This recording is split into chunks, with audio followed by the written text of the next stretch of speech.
you want to share the story with our community, Peter, please. Yes, of course. Yeah. It is 20 years ago today, Sergeant Pepper taught the band to play. Huh? They've been in and out of style. I don't know the words now, but we'll see tomorrow, perhaps.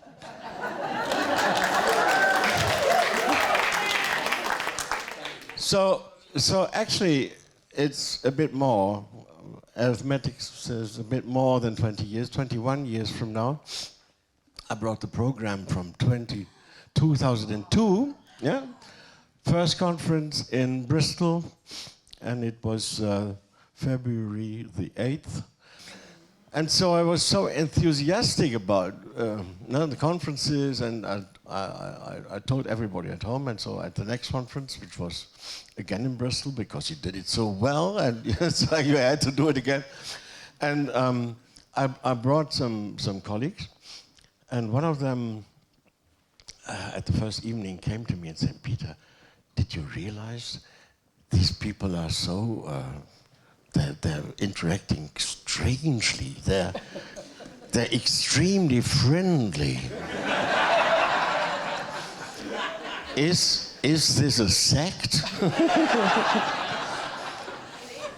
Well, I said, well, no, it's just Solution Focus friends doing their very best.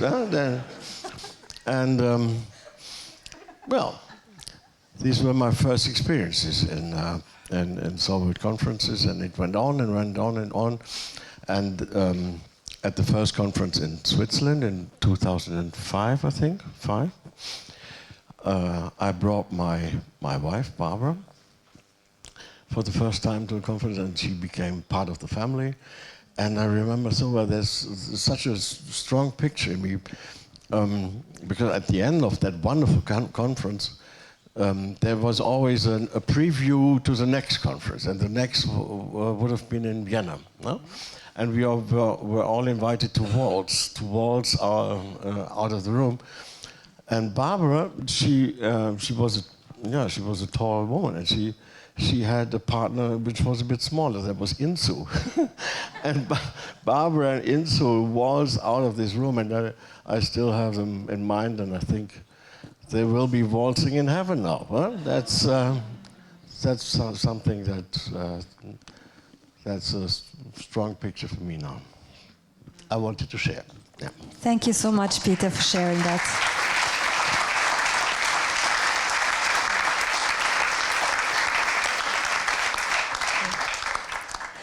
And Jenny, Peter said you've been on the very first panel as well. Yeah, apparently.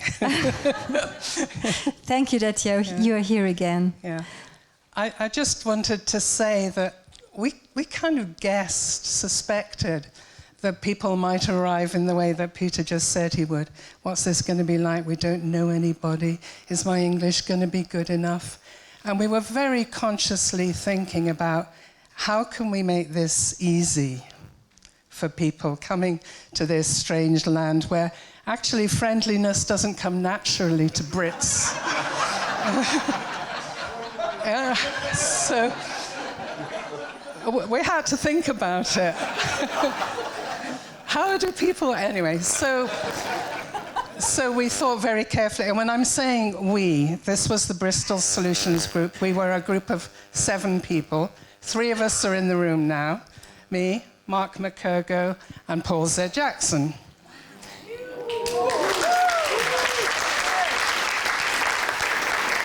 And we belong to this interdisciplinary group who met every month. Originally, we would have talks and things, and then we started to become a peer supervision group. We thought we want a project. We want something a bit bigger to do.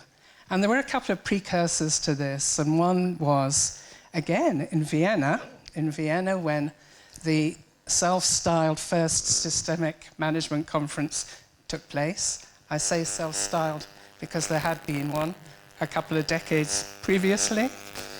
And at that conference, Peter, Klaus, Paul, Mark were all present at that conference.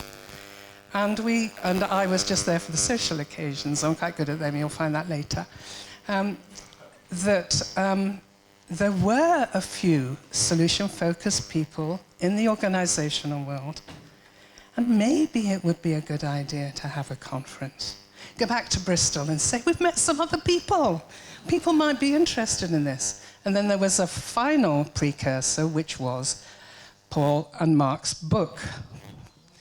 And this could be the real sort of launch pad, both for the book and for this group of people who might be interested in solution-focused in organizations. I wonder how many there'll be. We'll book a room for 20 people. We were optimistic and thought we'll get that kind of stretchable room that could grow. We had 80 people in that first meeting from 8 or 9 countries, 9 countries. And we learned, because we'd thought about it so carefully, how to be friendly. And we met people at the airport, you know, come, we'll help you. We had, this is the thing that Brits can do very well. We met in the pub the night before. So people had started, as we did last night, started to mingle. So you begin to know people. And now we've all got friends all over the world. And thank you. Thank you, Jenny, for sharing your story.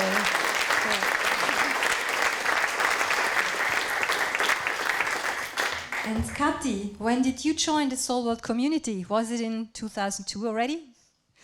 I was the 81 first, in Bristol 1. I was the one who signed off because I went to honeymoon.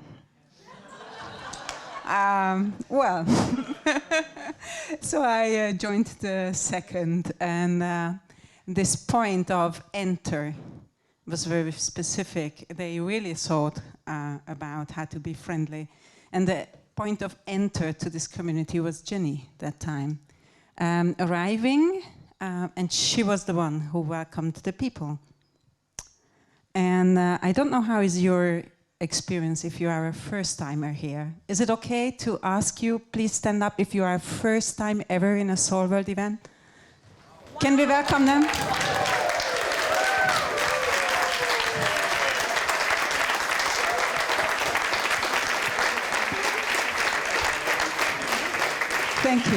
Thank you so much.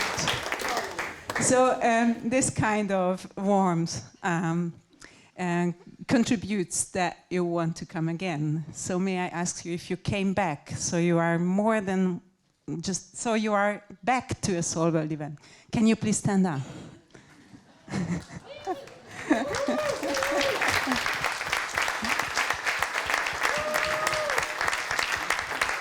So thank you so much. So this is how it happened to me, it was so far worse coming back, and there was one secret about wanting to come back. No, maybe several secrets, but one of my favorite secrets is to start very early using whatever popped up as useful during the conference. Make sure that, like the day after or the day after, you do something with it. And then you think, hey, so cool, yeah, that worked, huh? And it creates that really wonderful wanting more of it sense. Thank you so much, Kati. Yes.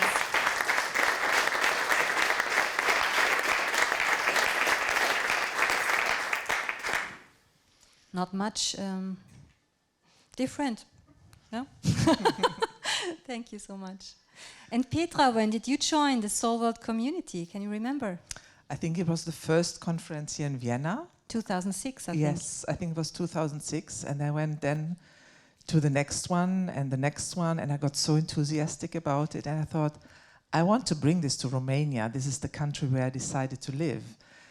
And I actually did, because I thought I will bring this spirit to Central East Europe, where I was living, or when I'm still living at this time. And I was very nervous about that. And when I started, that 2 very specific experiences I made when I organized that. One was when I said I want to organize the conference, I really understood what it means to organize such a conference, because it really is a different way. It's something what we do for the community. it's not an event that you do for your own profit. It's really to bring the community together. And as I was living in Bucharest, I wanted to invite also some people, because there was nobody, really zero, knowing about solution focused at that time. And I wanted to invite and involve also some people who are working in the field of coaching. And they said, okay, tell me, when is my program? When can I make my speech?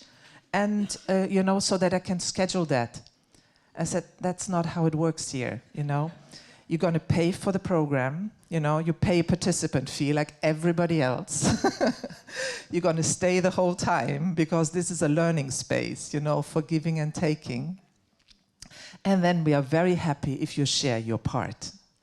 And some people said, that's not for me. And some said, wow, this is something very different. I'm happy to join you. And the second experience was when I organized it, because, you make it as a community event, the budget is really just covering the expenses. And we made a mistake with the VAT and we run into minus dramatically. Because we had the income coming much earlier than the expenses for the hotel. So we had to pay the VAT twice. And we were in minus. And I was reaching out to the community and said, what can we do? And the other organizers of other conferences before said, oh, we have a little bit in our budget still. We have a little bit of plus and we can balance that with you. So I really felt this is a community. And the third experience that I had, this is really a community, is from a very good friend. I really found really, really close friends in this community. This is far beyond professional connection. This is really about friendships. And we're traveling together, we do things together, we support one another. And once I reached a WhatsApp message from a friend, and she said, hey guys, I'm going through a really tough time. I tend to forget who I am. Can you please help me? And she made a WhatsApp group with about 6-7 friends, and we all knew from these conferences. And we were sharing stories with her, about her, what we really appreciate with her. And it was such a helpful thing to help her go through this time.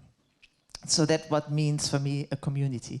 And I learned from Jenny something what really makes a community strive and grow. And this is when everybody has the feeling, I receive so much more than I'm putting in. And that's what I feel. And I'm so grateful. And yes, there's something I also think about beyond the conferences and the retreats that have been started by Anton and Liselott and you and Jesper and Eva and Björn.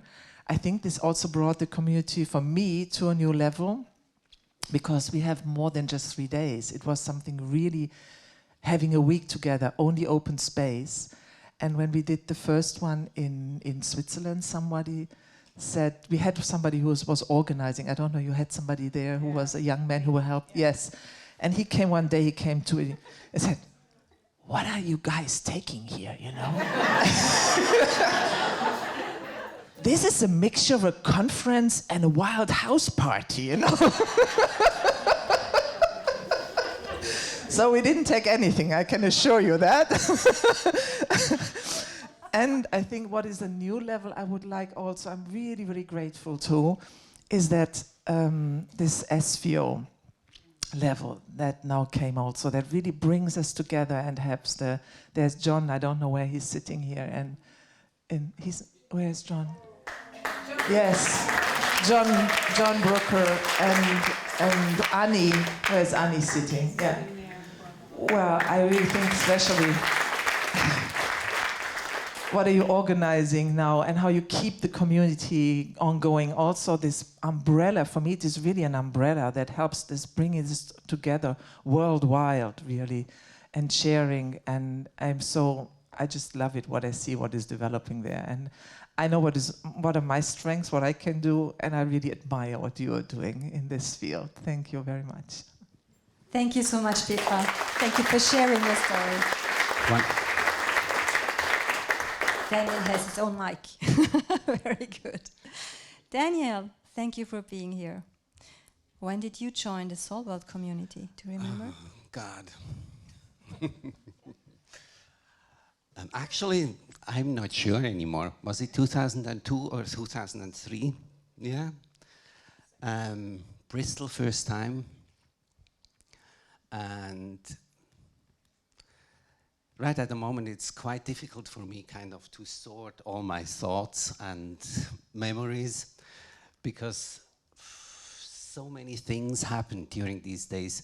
So maybe I probably start at the start. I remember this first time in Bristol, and I just can kind of rely on what the others said. It was an amazing experience.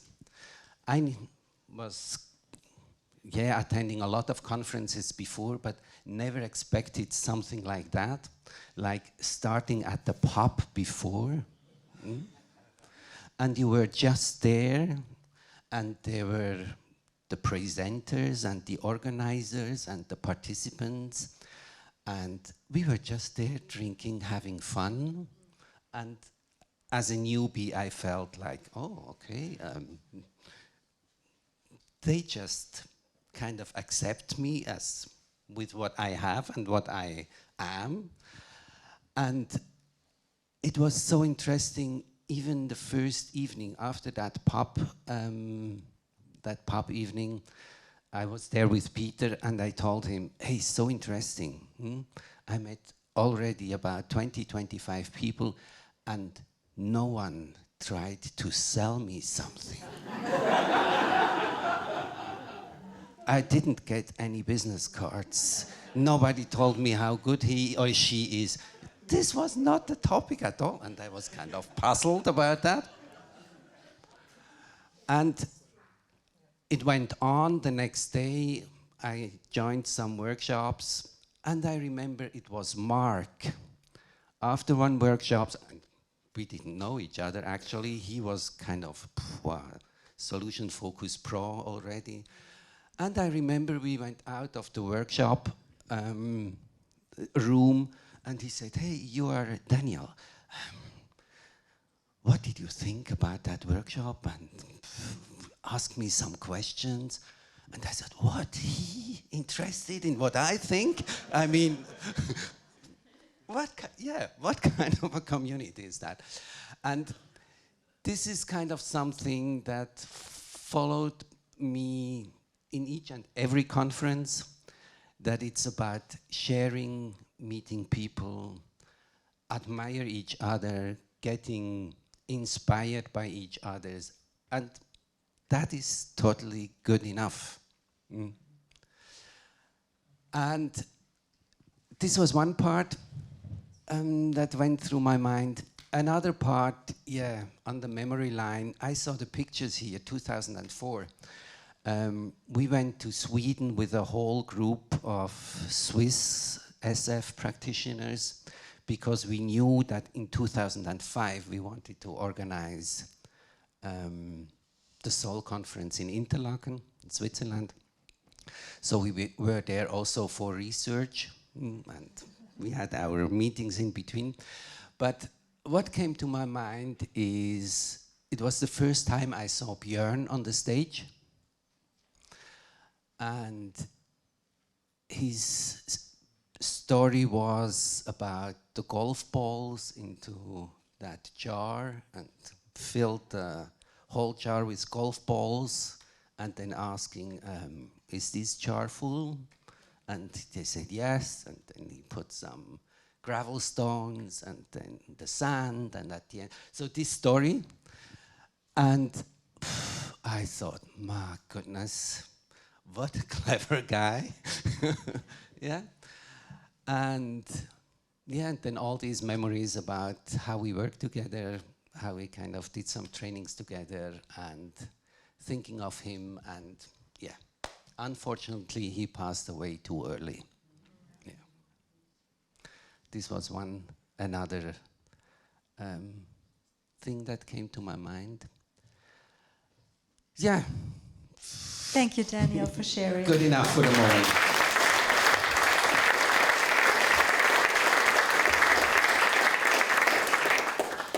mentioned a session with Björn that came to your mind. May I ask you what session from all these conferences is still in your mind? What can you tell us? Oh, Any may story? Who has one for us?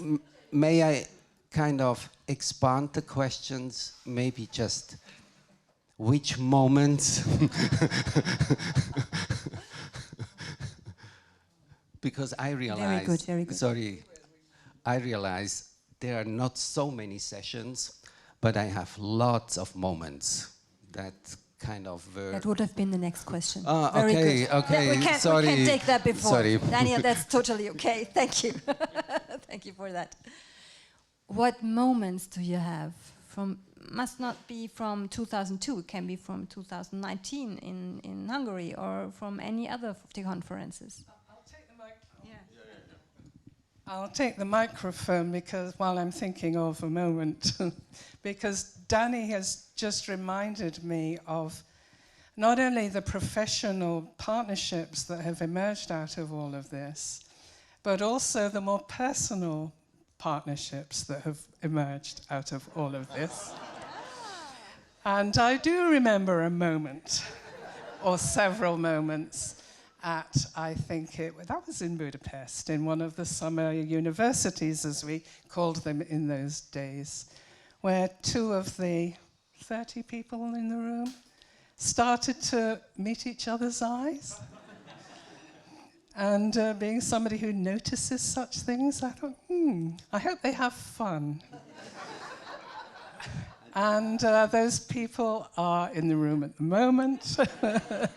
But this is not the only personal partnership. There's another pair over there, Dominic and Elfie, who also met through SolWorld events. And Kati, do you want to take the microphone now?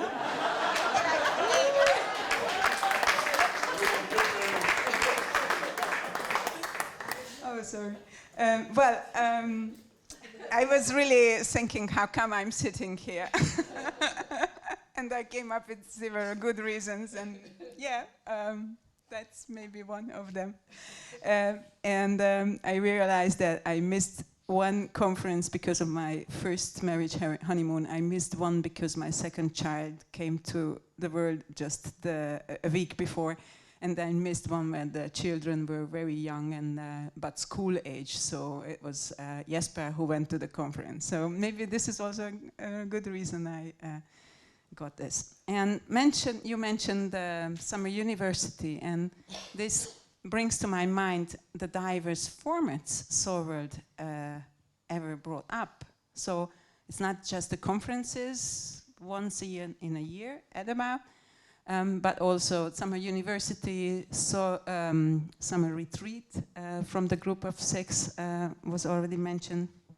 Then the regional conferences started with JSOL, as far I'm recalling. So Japanese people were from 2005 on, where Aoki-san came alone.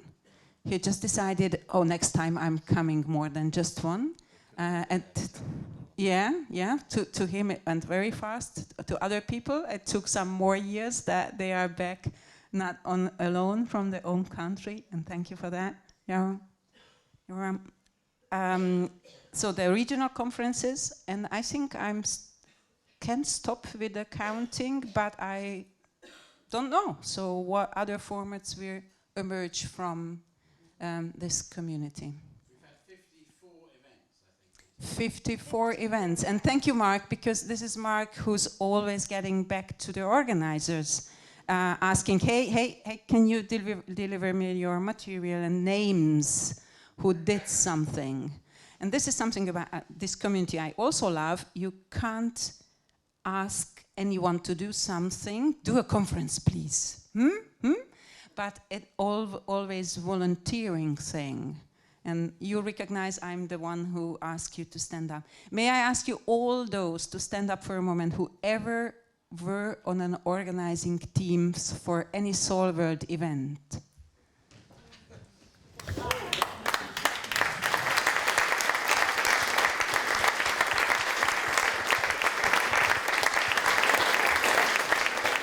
how fun is this, huh? And hell of work and fun, huh? And here you can see how many options we had. May I add two questions? So how many professional organizations have born from this community? How many books have been written? Thank you for the question. Lots. Lots. I think it's uncountable. It's just, yeah. But still, there is a good documentation of everything that we did. There's still the SolWorld website. It's. I know, and it's still working. Yeah? And It's still thank you that it's there. yeah, Thank you it's so there. much. It's there. It needs reworking, but it is there. Yeah. Any volunteers? So maybe ju- we ju- could ask who did write a book on solution focus. Could you please stand up? Who did write a book on solution focus? Wow, good. So many people. Okay.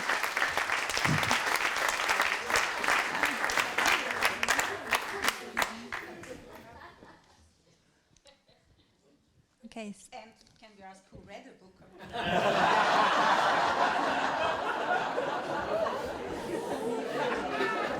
It's always good to have the book on your shelf. And the only books where I know the content is the books I wrote myself. You know? Yeah. No, but actually, I took the microphone because you asked for special moments. Yes, please. And there is one I will never forget, and that's from the very first conference again. And well, Peter Szabo is not here, but he is a magician in a way. You know, he did very spectacular interventions. And the first thing he did with the very first conference, everybody had to stand up and yeah, do some scaling. And it was about experience with solution focus. How much experience do you have? And the ones who had none at all were there, and the ones who had very much experience were there.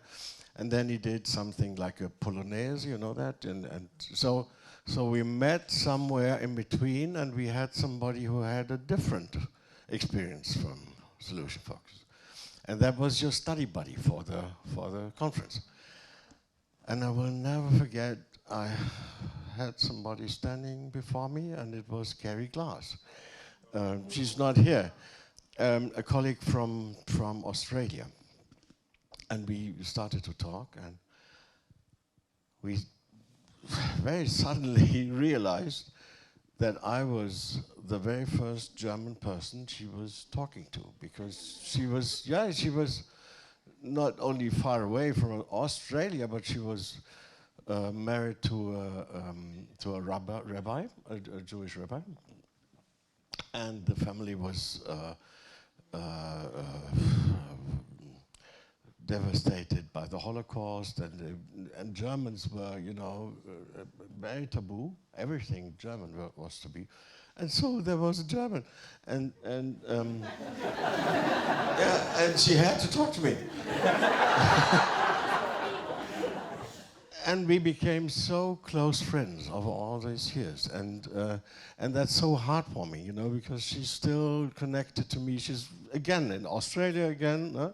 She used to be in England for a while, but now she's in Australia again. And I think this is one of the examples of friendships that last a life, and that were founded in this wonderful community here. Thank you, Peter. Time is almost up. I have another question. When and how did the idea of the cabaret arise? It's all Big to do. applause. Please join us here on stage. Thank you. I think the very first conference, we knew we wanted entertainment, and we had an interactive entertainment, a murder mystery, but it was probably the worst bit of the whole conference. So in desperation, the next year, still in Bristol, we decided we would have a self-organized, co-created, emergent event, and that was the cabaret. And there were extraordinary talents and performers. Too many to mention. Maybe a few examples. Do you have a few examples for us, maybe, Paul? A few examples. The best thing is to come and experience it and to participate in it. There is no joke too bad. No musical effort too feeble. No singing too out of tune.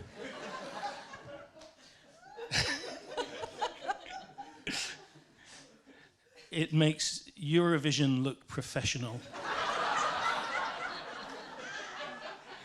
And we've had it ever since, and they are extraordinary events.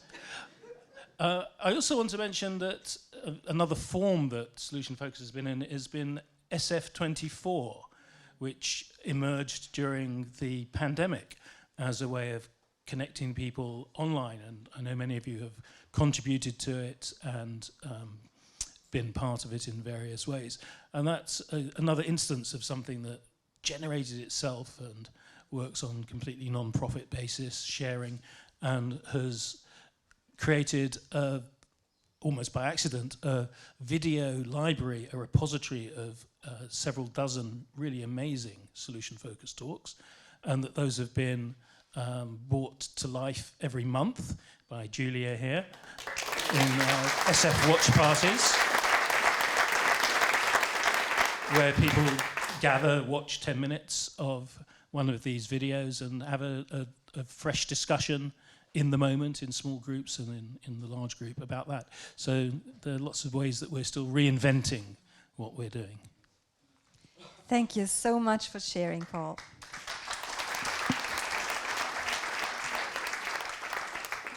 Is there anything else that... yeah, please, Kati.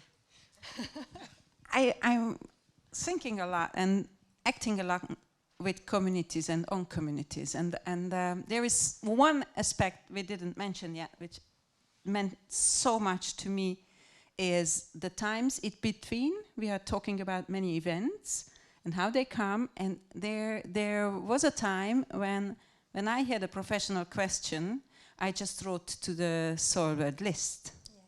Yes. And within minutes, seconds, I had really good contributions, so I had a wider range to choose from my actions. And talking about that time of the list, I prepared for this session, actually. And one thing I really wanted to mention is the way how we deal with whoever shows up is the right person. And there were times where you could see that on the list that really every contribution was built on, and you learn each other to, okay, this is Hans-Peter Korn writing again. Okay, so I can skip the links he filled in. So you get to know each other through contributions, and I really wanted to mention that part. Let's see how it maybe changes or evolves further, the time in between. Thank you so much for mentioning the Sol list. And I think, Mark, I can give you the microphone and ask you, how can one join the Sol list if he's not there? How can you join the Sol list? It runs, I think, through Google, but Jesper is the real expert on this. But just to say, it started off as a listserv in the year 2000. And in the year 2000, listservs were the cutting edge of technology.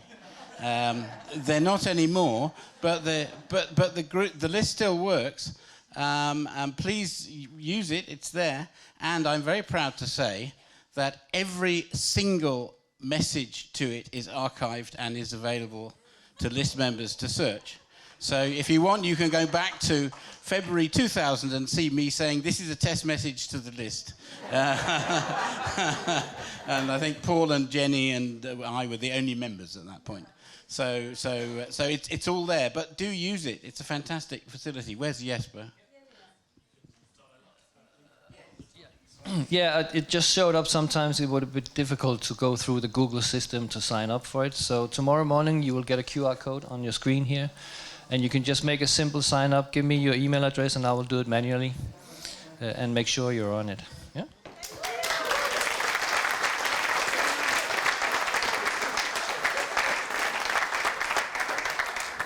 And I can tell you from personal experience, it's really great to be on the Soul list. In every single daily situation, you can ask so many people from all over the world, and they will answer more than once. And now we need your help to thank these great people here on stage for their stories, and for those who joined them with their stories. Thank you so much to you. Big applause.